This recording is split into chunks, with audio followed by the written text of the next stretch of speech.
এই গল্পে কিছু বন্ধু সমুদ্রের মাঝখানে এক অজানা দ্বীপে যাত্রা করে, যে দ্বীপের অন্ধকার সত্য সম্পর্কে তারা জানতো না। সেখানে পৌঁছে তারা আবিষ্কার করে যে তারা এখন পুরোপুরি আটকা পড়েছে।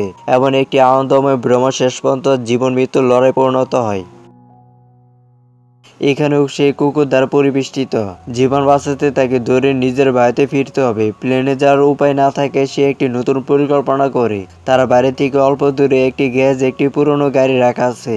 সেখানে পৌঁছানোর জন্য তাকে বাড়ির ছাদ থেকে গ্যাসের ছাদে বাঁধা একটি দড়ি দিয়ে বাতাসে ঝুলে থাকতে হবে। প্রথমে মেয়েটা ঝুঁকিটা নিতে রাজি হয়, কিন্তু উচ্চতা আর দূরের কথা শুনে সে ঘাবড়ে গিয়ে পিছু হটে।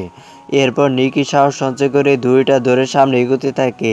দুর্ভাগ্যবশত মাঝপথে সে দড়িতে জড়িয়ে ঝুলিয়ে পড়ে। নিকিকে অসহায়ভাবে শূন্য আঁকড়ে থাকতে দেখে নিচের সব কুকুর তার উপর ঝাঁপিয়ে পড়ার জন্য জোড়া হয়, কিন্তু নিকি হাল ছাড়তে রাজি নয়। এমন কোনো মতে গ্যারেজের ছাদে পৌঁছানোর জন্য সংগ্রাম করে।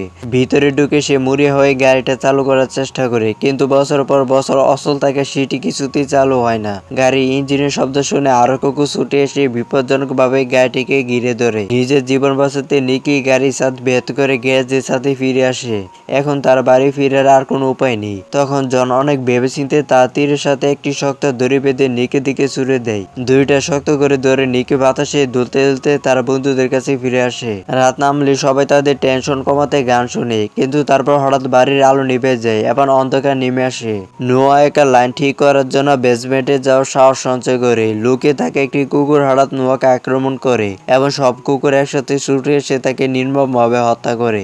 বেসমেন্ট থেকে নোয়ার যন্ত্রণা চিৎকার শুনে জন ম্যাট সাহায্য করার জন্য ছুটে যায়, কিন্তু হিংস্র কুকুরদের দল এগিয়ে আসতে দেখে তারা নিজেদের জীবন বাঁচাতে বেসমেন্টে বাড়ির দরজা বন্ধ করতে বাধ্য হয়। ধীরে ধীরে সব কুকুর দরজা ভেঙে ঘরে ঢুকে পড়ে। পালানোর জন্য তারা সবাই ছাদের দিকে দৌড়ায়। তারপর শীতে একটি কুকুর ম্যাটকে খুব জোরে কামড়ে দেয়, কিন্তু জন খুব রেগে ছিল, সেটিকে ঘটনাস্থলে মেরে ফেলে। অবশেষে তারা সবাই পালিয়ে ছাদের উপরে একটি ছোট গোপন কেবিনে লুকিয়ে পড়ে। ভিতরে তারা কিছু পুরনো এবং রহস্যময় কাগজপত্র খুঁজে পায়। এই কাগজগুলো পরে তারা ভয়ঙ্কর সত্যটি আবিষ্কার করে এই জায়গাটি কোনো সাধারণ কুকুর প্রশিক্ষণ কেন্দ্র নয়, বরং একটি সেনাঘাঁটি, যেখানে কুকুরদের উপর বিপজ্জনক বৈজ্ঞানিক পরীক্ষা নিরীক্ষা চালানো হতো, যা তাদের মানুষের চেয়ে বেশি হিংস্র এবং চালাক করে তুলত।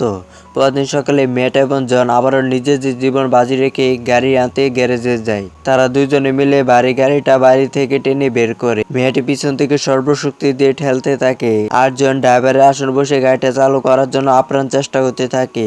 কিন্তু বেশ কয়েকবার চাবি ঘুরানোর পরেও গাড়িটা কিছুতেই চালু হতে চায় না।